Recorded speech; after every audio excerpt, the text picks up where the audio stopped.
Hello everyone, आज date है 4 फरवरी और द हिंदू न्यूज एनालिसिस में आपका स्वागत है। इस वीडियो में हम द हिंदू की इंपॉर्टेंट न्यूज को प्रीलिम्स और मेंस के पर्सपेक्टिव से डिस्कस करेंगे। First news, massive gathering in Haryana demands repeal of farm laws.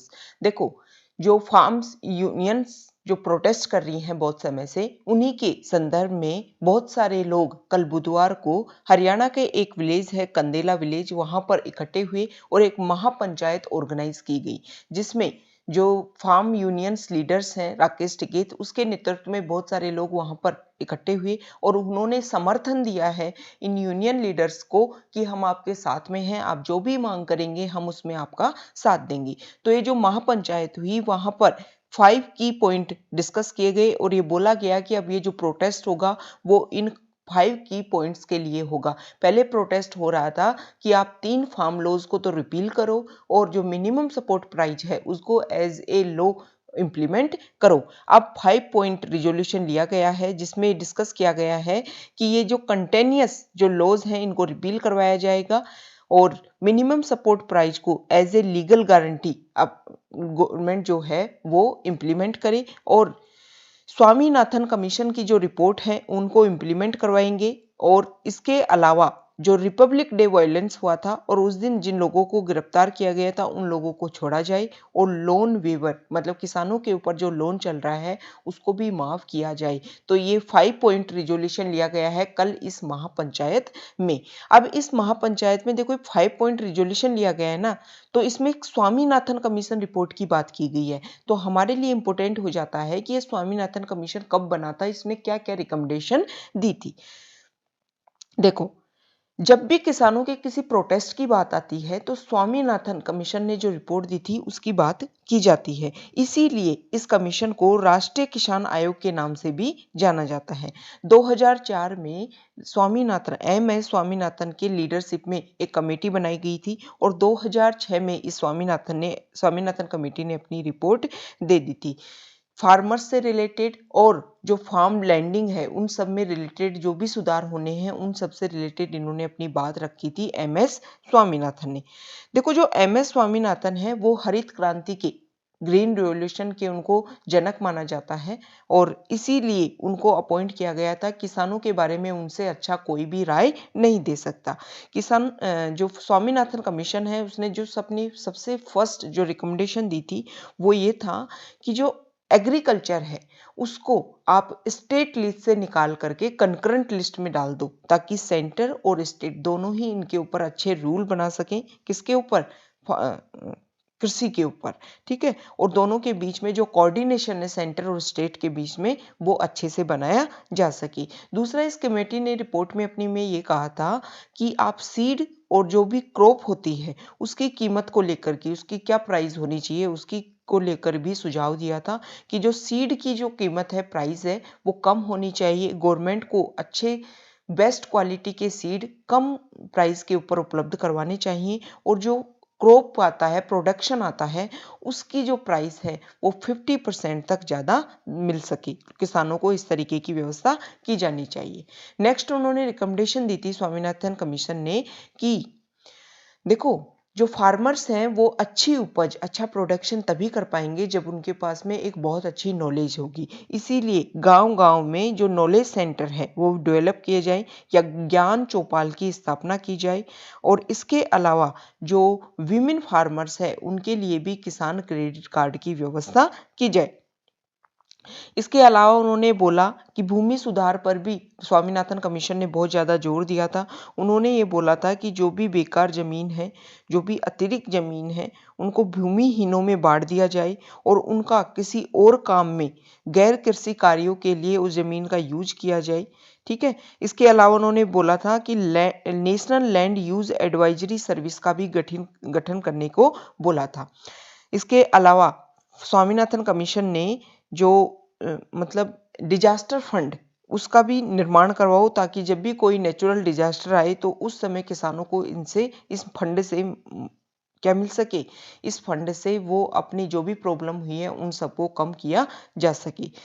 Swaminathan commission ने एक रिकमेंडेशन और दी थी कि किसानों को जो भी लोन मिले ना उसकी इंटरेस्ट रेट 4% तक होनी चाहिए ताकि किसान इजीली उसको पे कर पाएँ। और अगर किसान उसको पे नहीं कर पा रहे हैं, उनकी इतनी भी हिम्मत नहीं है कि वो 4% से जो लोन है उसको भी पे कर पा रहे हैं, तो जो गवर्नमेंट है उसको इसे वेव करना चाहिए। तो ये स्वामीनाथन कमीशन की रिकमेंडेशन थी। इंपॉर्टेंट रिकमेंडेशन है। डायरेक्ट हम जब आपसे कृषि सुधारों से रिलेटेड मेंस में क्वेश्चन आए तो हम डायरेक्ट इन रिकमेंडेशन को यूज कर सकते हैं। और इंटरव्यू में भी जब अगर क्वेश्चन पूछा जाए तो देखो, जब कोई भी रिपोर्ट आती है तो उनकी रिकमेंडेशन को आप डायरेक्ट यूज कर सकते हो कि हमें ये किया जा सकता है। नेक्स्ट जो हमारी न्यूज़ है वो ट्विटर से रिलेटेड है। गवर्नमेंट ने ट्विटर को नोटिस जारी किया है कि जो भी ट्विटर के ऊपर आपके यहाँ पर जो भी अकाउंट चल रहे हैं और फेक न्यूज़ को फैला रहे हैं, उनको आपको बंद कर देना चाहिए।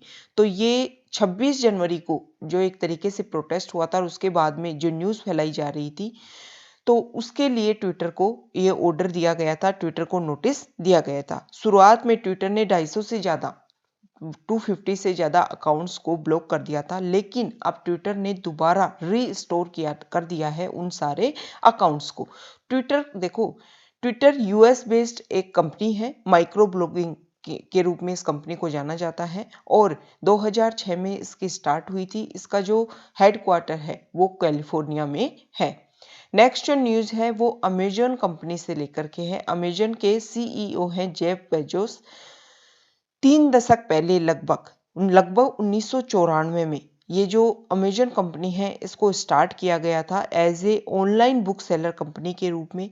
और वर्तमान में ज़्यादातर जो ऑनलाइन प्रोडक्ट्स है उसके लिए यूज किया जाता है लोगों के द्वारा अमेजन कंपनी को।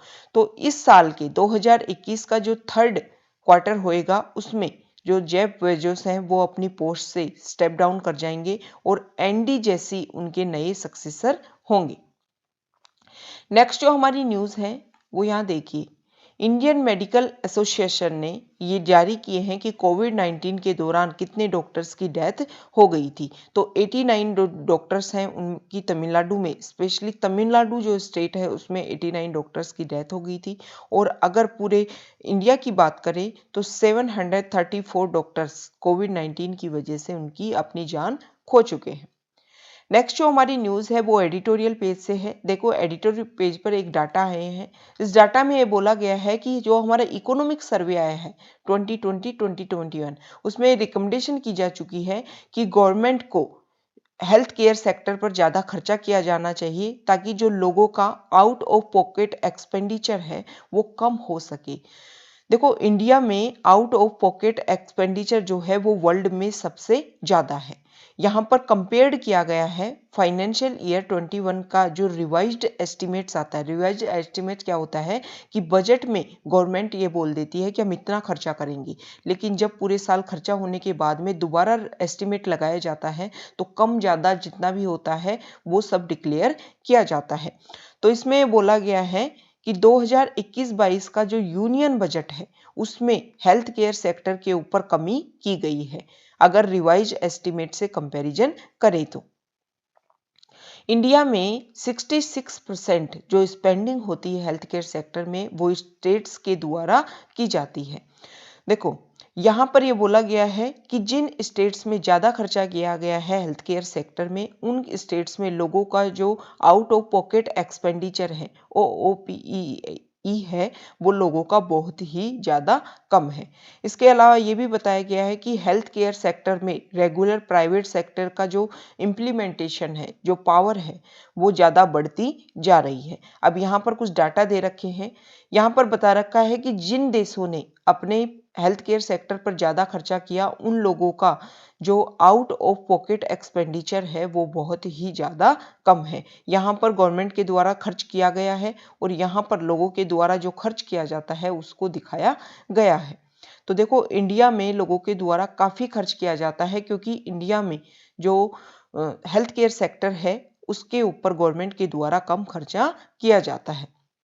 यहाँ पर स्टेट्स की बात की जा रही है।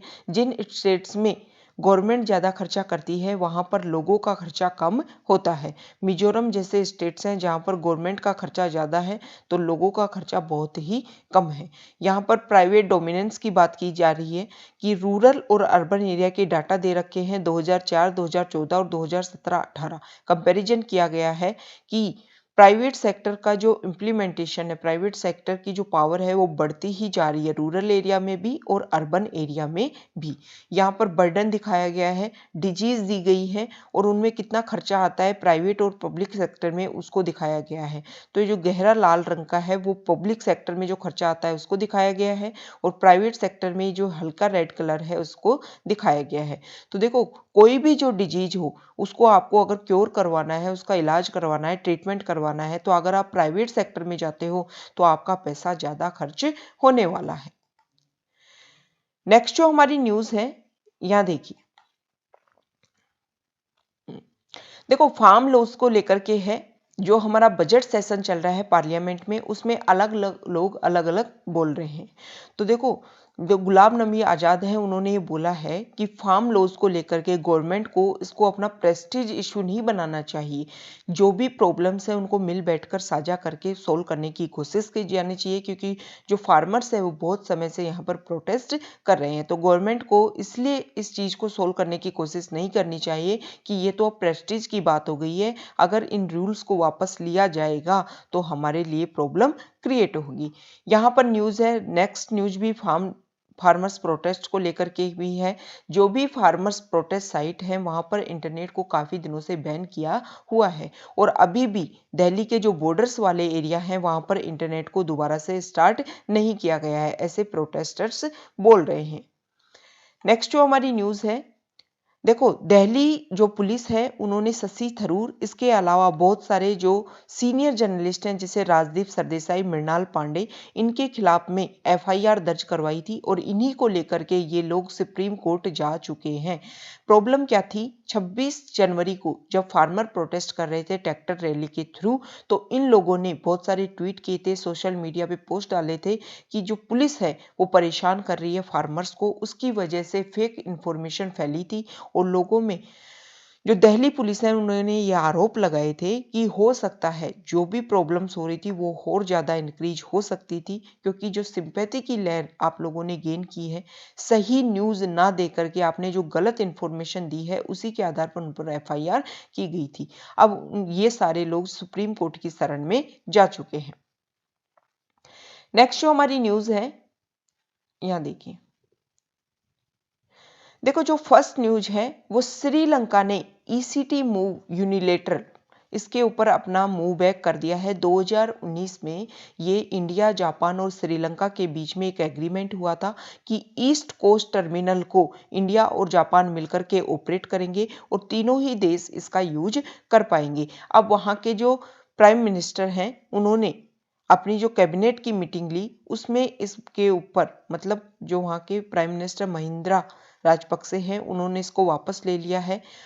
तो जापान ने ये आरोप लगाए हैं कि जब एग्रीमेंट तीनों देशों ने मिलकर के किया था तो आप यूनिलैटरली इस चीज से पीछे कैसे हट सकते हो, कम से कम आपको बातचीत तो करनी चाहिए थी ना दोनों देशों के साथ में मिलकर के। एक कारण ये भी माना जा रहा है कि श्रीलंका में जो चाइना का इन्फ्लुएंस है वो काफी बढ़ता जा रहा है, तो हो सकता है कि चाइना से इन्फ्लुएंस होकर के श्रीलंका ने ये जो एग्रीमेंट है उससे अपने हाथ पीछे खींच लिए हों।